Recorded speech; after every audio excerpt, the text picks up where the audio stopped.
Hello everyone, welcome to my YouTube channel. हमारे YouTube channel VKMGS centre में आप सबका बहुत बहुत स्वागत है। संविधान के इस सीरीज में हम लोग का जो आज का टॉपिक है वो भारतीय संविधान सभा है।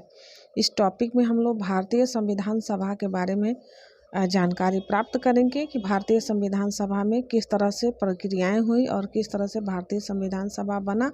तो आइए हम लोग देखते हैं।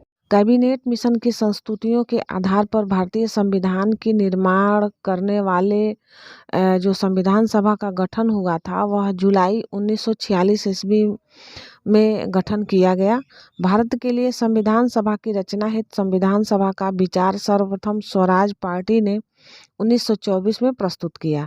यानी कि जो स्वराज पार्टी थी उसने 1924 ईस्वी में भारतीय संविधान सभा की रचना के लिए संविधान सभा का विचार प्रस्तुत किया। संविधान सभा के सदस्यों की कुल संख्या 389 निश्चित की गई।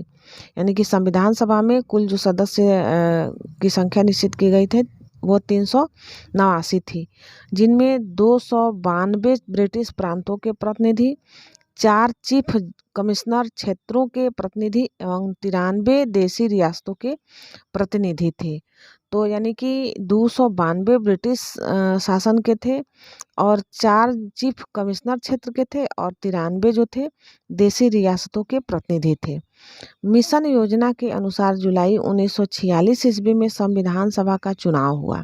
यानी कि मिशन योजना के अनुसार जो संविधान सभा का चुनाव हुआ वो 1946 में हुआ। कुल 389 सदस्यों में से प्रांतों के लिए निर्धारित 296 सदस्यों के लिए चुनाव हुए। यानी कि कुल 389 सदस्य जो थे, सदस्यों में से प्रांतों के लिए निर्धारित जो थे वह 296 सदस्यों के लिए चुनाव हुआ था, जिन्हें विभिन्न प्रांतों की विधानसभाओं द्वारा चुना गया। इसमें कांग्रेस को 208, मुस्लिम लीग को 73 स्थान और 15 स्थान जो था अन्य दलों तथा स्वतंत्र उम्मीदवार निर्वाचित हुए थे।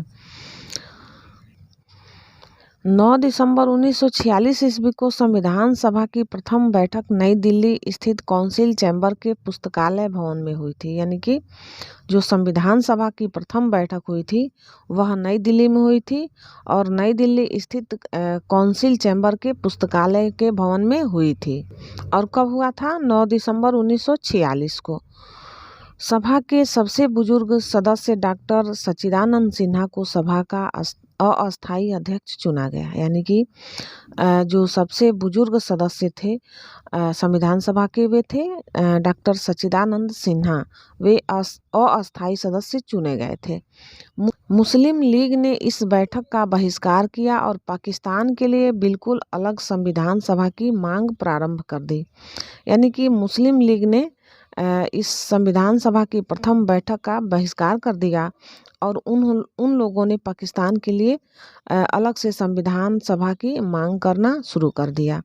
उसके बाद हैदराबाद एक ऐसी देशी रियासत थी जिसके प्रतिनिधि संविधान सभा में सम्मिलित नहीं हुए।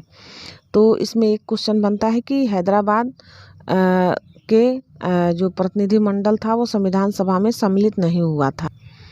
प्रांतों या देशी रियासतों को उनकी जनसंख्या के अनुपात में संविधान सभा में प्रतिनिधित्व दिया गया। साधारणतः 10 लाख की आबादी पर एक स्थान का आवंटन किया गया था। प्रांतों का प्रतिनिधित्व मुख्यतः 3 प्रमुख समुदायों की जनसंख्या के आधार पर विभाजित किया गया था। ये जो समुदाय थे मुस्लिम, सिख और साधारण। यानी कि जो प्रांतों का प्रतिनिधित्व था वह 3 समुदायों में बांटा गया था संख्या के आधार पर, जिसमें यह जो समुदाय थे मुस्लिम समुदाय, सिख समुदाय और साधारण समुदाय के लोग थे। संविधान सभा में ब्रिटिश प्रांतों के 296 प्रतिनिधियों का विभाजन सांप्रदायिक आधार पर किया गया। 213 सामान्य और 79 मुसलमान तथा 4 सिख थे। यानी इस संविधान सभा में जो सांप्रदायिक आधार पर जो विभाजन हुआ था वह सामान्य का 213 और मुस्लिमों का 79 था और सिख का 4 था। सभा के सदस्यों में अनुसूचित जनसंख्या थी वो 33 थी। संविधान सभा में महिला सदस्यों की संख्या 15 थी, यानी कि जो संविधान सभा थी इसमें जो महिला सदस्य थे उनकी जो जनसंख्या थी वह 15 थी। 11 दिसंबर 1946 को डॉक्टर राजेंद्र प्रसाद संविधान सभा के अस्थाई अध्यक्ष निर्वाचित किए गए थे। तो ये बहुत ही महत्वपूर्ण टॉपिक है। इससे हर परीक्षा में प्रश्न पूछे जाते हैं कि संविधान सभा के जो अस्थाई सदस्य अध्यक्ष थे वो कौन थे, तो वो होंगे डॉक्टर राजेंद्र प्रसाद। और वो कब बनाए गए थे, तो 11 दिसंबर 1946 को। अब संविधान सभा की जो कार्यवाही थी वह 13 दिसंबर 1946 को जवाहरलाल नेहरू द्वारा पेश किए गए उद्देश्य प्रस्ताव के साथ प्रारंभ हुआ। यानी कि जो संविधान सभा की कार्यवाही थी वह 13 दिसंबर 1946 को पेश किया गया। उसका जो उद्देश्य था और वो किसने किया, पंडित जवाहरलाल नेहरू ने किया। उसके बाद से 22 जनवरी 1947 को उद्देश्य प्रस्ताव की स्वीकृति के बाद संविधान सभा ने संविधान निर्माण हेतु अनेक समितियां नियुक्त की। इनमें प्रमुख थी वार्ता समिति, संघ संविधान समिति, प्रांतीय संविधान समिति, संघ शक्ति समिति और प्रारूप समिति। यानी कि 22 जनवरी 1947 को उद्देश्य प्रस्ताव की स्वीकृति के बाद से संविधान सभा के लिए अनेक जो समितियां बनी, उनमें थी वार्ता समिति थी, संघ संविधान समिति और प्रांतीय संविधान समिति, संघ शक्ति समिति और प्रारूप समिति। उसके BN राव द्वारा तैयार किए गए संविधान के प्रस्ताव पर विचार विमर्श करने के लिए संविधान सभा के द्वारा 29 अगस्त 1947 को एक संकल्प पारित करके प्रारूप समिति का गठन किया गया, जिसके अध्यक्ष के रूप में डॉक्टर भीमराव अम्बेडकर को चुना गया था। प्रारूप समिति के सदस्यों की संख्या 7 थी। यहाँ पे यह महत्वपूर्ण प्रश्न आ जाता है यहाँ पे कि संविधान सभा के जो अस्थाई सदस्य थे प्रारूप समिति के, उन लोगों का उनकी जो संख्या थी वह 7 थी। इनमें डॉक्टर भीमराव अम्बेडकर अध्यक्ष थे, N गोपाल स्वामी अयंगर, अल्लादी कृष्णा स्वामी अय्यर और कन्हैयालाल मणिकलाल मुंशी। 5वें थे सैयद मोहम्मद सादुल्ला और 6वें थे N माधव राव। BL मित्र के स्थान पर इनका हुआ था। और 7वें थे DP खेतान। 1948 में इनकी मृत्यु के बाद TT कृष्णामाचारी को सदस्य बनाया गया। संविधान सभा में अंबेडकर का निर्वाचन पश्चिम बंगाल से हुआ था। यानी कि जो यह प्रारूप समिति बनी थी इसमें 7 सदस्य थे और इसके जो अस्थाई अध्यक्ष थे वह डॉक्टर भीमराव अम्बेडकर को चुना गया था। तो ये बहुत ही महत्वपूर्ण टॉपिक है, इससे हर परीक्षाओं में प्रश्न पूछे जाते हैं। तो इसको आप लोग ध्यान से इस चीज़ को दोहरा लीजिएगा। यानी कि इसमें जो सदस्य थे वह सदस्यों की संख्या कितनी थी, 7 थी। और उनके नाम जो दिए गए हैं कौन कौन से हैं। अध्यक्ष थे जो डॉक्टर भीमराव अम्बेडकर, दूसरे थे N गोपाल स्वामी अयंगर, तीसरे इसके सदस्य थे अल्लादी कृष्णा, चौथे सदस्य थे कन्हैयालाल मणिकलाल मुंशी, 5वें थे सैयद मोहम्मद सादुल्ला, 6वें थे N माधव राव। BL मित्र के स्थान पर इनका नियुक्ति हुआ था। DP खेतान। 1948 ईस्वी में इनकी मृत्यु के बाद TT कृष्णामाचारी को सदस्य बना दिया गया। संविधान सभा में अंबेडकर का निर्वाचन जो हुआ था पश्चिमी बंगाल से हुआ था। 3 जून 1947 ईस्वी की योजना के अनुसार देश का बंटवारा हो जाने पर भारतीय संविधान सभा की कुल सदस्य संख्या 324 नियत की गई, जिसमें 235 स्थान प्रांतों के लिए और 89 स्थान देशी राज्यों के लिए किए गए थे। तो यानी कि 3 जून 1947 को जो योजना बनाई गई वह देश के बंटवारा हो जाने के पश्चात संविधान सभा के जो सदस्य थे उनकी संख्या कितनी हो गई, 324 हो गई। और जिसमें 235 थे वो प्रांतों के लिए और 89 जो थे वो स्थान थे देशी राज्यों के लिए। उसके बाद देश के विभाजन के बाद संविधान सभा का पुनर्गठन 31 अक्टूबर 1947 ईस्वी को किया गया। यानी जब देश विभाजित हो गया उसके बाद संविधान सभा का दोबारा गठन हुआ और वह 31 अक्टूबर 1947 को किया गया।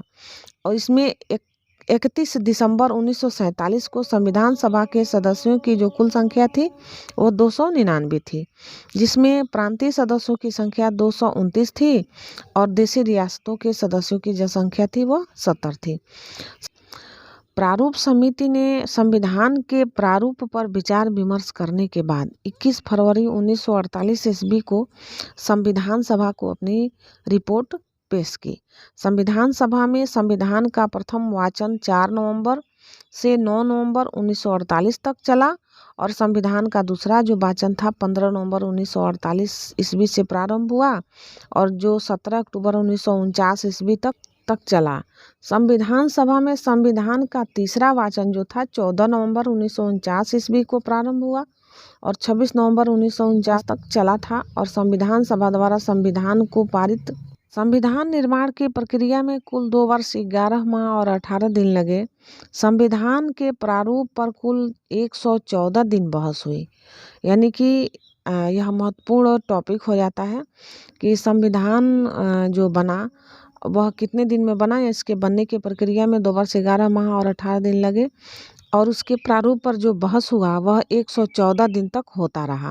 और संविधान के निर्माण कार्य में जो कुल धन लगा वह कितना लगा, वह 63,96,729 रुपये का व्यय हुआ था। संविधान को जब 26 नवंबर 1949 को संविधान सभा द्वारा पारित किया गया तब उसमें कुल 22 भाग थे, 395 अनुच्छेद और 8 अनुसूचियां थी। यानी कि जब संविधान पारित हो गया उस समय संविधान में 22 भाग, 395 अनुच्छेद और 8 अनुसूचियां थी। वर्तमान समय में संविधान में 22 भाग हैं और 395 अनुच्छेद हैं और 12 अनुसूचियां हैं। यानी कि वर्तमान में संविधान संशोधन के द्वारा 4 अनुसूचियां और जोड़ा गया है जो 8 से बढ़ के 12 हो गई हैं। संविधान के कुल अनुच्छेदों में से 15 अर्थात 5, 6, 7, 8, 9, 60, 324, 366, 367, 372, 380 और 388, 391 और 392 तथा 393 अनुच्छेदों को 26 नवंबर 1949 ईस्वी को ही प्रवर्तित कर दिया गया, जबकि शेष अनुच्छेदों को 26 जनवरी 1950 को लागू किया गया था। तो इस तरह से जो अनुच्छेद हैं और अनुसूचियां हैं इनकी संख्या थी। संविधान सभा की जो अंतिम बैठक थी वह 24 जनवरी 1950 ईस्वी को हुई थी और उसी दिन संविधान सभा के द्वारा डॉक्टर राजेंद्र प्रसाद को भारत का प्रथम राष्ट्रपति नियुक्त कर दिया गया। यानी कि प्रश्न में जब भी पूछा जाता है कि भारत के प्रथम जो राष्ट्रपति थे वो कौन थे, तो वह डॉक्टर राजेंद्र प्रसाद थे, भारत के प्रथम राष्ट्रपति, और उनको 24 जनवरी 1950 को ही संविधान सभा के द्वारा राष्ट्रपति नियुक्त कर दिया गया था। कैबिनेट मिशन के सदस्य सर स्टैफोर्ड क्रिप्स लॉर्ड और पैंथिक लॉरेंस तथा A.B. अलेक्जेंडर थे। जो कैबिनेट मिशन के सदस्य थे वो कौन कौन थे? सर स्टैफोर्ड थे, Stafford Cripps, Lord Pethick Lawrence तथा A.B. अलेक्जेंडर थे।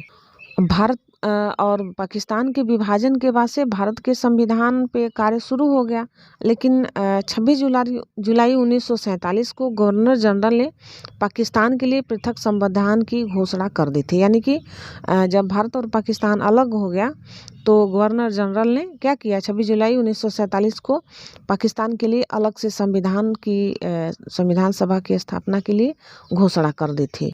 अब इस पार्ट में हम लोग देखेंगे कि संविधान सभा में जो महिला सदस्य थी वो कौन कौन सी थी। तो उसमें पहले स्थान पे आती हैं अम्मू स्वामीनाथन, दूसरी थी एनी मैस्करीन, तीसरी थी बेगम एजाज रसूल और दक्षयानी वेलियादून, पांचवी थी जी दुर्गाबाई और छठवीं थी हंसा मेहता, कमला चौधरी, लीला रे, मालती चौधरी, पूर्णिमा बनर्जी, रेणुका राय, सरोजिनी नायडू, राजकुमारी अमृता कौर, सुचेता कृपलानी और विजया लक्ष्मी पंडित। तो ये 15 जो महिला सदस्य थी अब हम लोग देखेंगे कैबिनेट मिशन 1945 ईस्वी के प्रस्ताव पर गठित अंतरिम मंत्रिमंडल 2 दिसंबर 1946 का जो विभाग था और जो मंत्री थे वो कौन कौन थे। इसमें पहले स्थान पे आते हैं जवाहरलाल नेहरू। यह कार्यकारी परिषद के अध्यक्ष उपाध्यक्ष थे और विदेशी मामलों तथा राष्ट्रमंडल इनको दिया गया था। दूसरे स्थान पे वल्लभ भाई पटेल। यह इनको विभाग जो मिला था गृह सूचना तथा प्रसारण। तीसरे नंबर पे बलदेव सिंह को रक्षा, जान मथाई को उद्योग तथा आपूर्ति, सी राजगोपालाचारी को शिक्षा और सी एच भाभा को कार्य, खान और बंदरगाह, राजेंद्र प्रसाद को खाद्य एवं कृषि, आसफ अली को रेलवे, जगजीवन राम को श्रम। अब मंत्रिमंडल में जो शामिल मुस्लिम लीग के सदस्य थे वो 26 अक्टूबर 1946 के अनुसार ये थे लियाकत अली खान वित्त मंत्री, आई चुंदरीगर जो थे वाणिज्य थे, अब्दुल रब नस्तर संचार थे और योगेंद्र नाथ मंडल विधि मंत्री थे और गजानतर अली खां ये थे स्वास्थ्य मंत्री। तो ये मंत्रियों की संख्या थी जो 14 थी और इनका जो विभागों का बंटवारा इस तरह से हुआ था। इसके बाद से स्वतंत्र भारत का पहला मंत्रिमंडल 1947 को बना, यानी कि इसके पहले जो मंत्रिमंडल बना था वह अंतरिम गठित 1945 के अनुसार था कैबिनेट मिशन के द्वारा। यह 26 सितंबर 1946 को बना था, लेकिन स्वतंत्र भारत का पहला जो मंत्रिमंडल था 1947 में बना। अब इसके मंत्री कौन थे, वो पहले मंत्री थे जवाहरलाल नेहरू। इनका विभाग था प्रधानमंत्री, राष्ट्रमंडल तथा विदेशी मामले और वैज्ञानिक शोध। सरदार वल्लभ भाई पटेल का था गृह सूचना और प्रसारण, राज्यों के मामले, यानी कि सरदार वल्लभ भाई पटेल को गृह विभाग, सूचना तथा प्रसारण और राज्यों के मामले था। डॉक्टर राजेंद्र प्रसाद को खाद्य एवं कृषि, मौलाना अबुल कलाम आज़ाद को शिक्षा, जान मथाई को रेलवे एवं परिवहन और डॉक्टर BR अम्बेडकर को विधि मंत्रालय मिला हुआ था। जगजीवन राम को श्रम मंत्रालय, सरदार बलदेव सिंह को रक्षा मंत्रालय, राजकुमारी अमृता कौर को स्वास्थ्य मंत्रालय, CH भाभा को वाणिज्य, रफ़ी अहमद किदवई को संचार, उसके बाद से RK षणमुगम शेट्टी को वित्त और डॉक्टर श्यामा प्रसाद मुखर्जी को उद्योग एवं आपूर्ति और BN गाडगिल को कार्य, खान एवं ऊर्जा मंत्रालय प्राप्त किए गए थे। तो इस तरह से हम लोगों का जो आज का संविधान सभा का गठन का जो प्रक्रिया था, इस तरह से हम लोगों ने इस पार्ट में देखा। अब हम लोग मिलते हैं संविधान की उद्देशिका और प्रस्तावना के साथ। हम लोग का जो अगला पार्ट होगा संविधान की उद्देशिका अथवा प्रस्तावना, तो आप लोग हमारी वीडियो को जरूर देखें। Thank you for watching my video. जय हिंद, वंदे मातरम।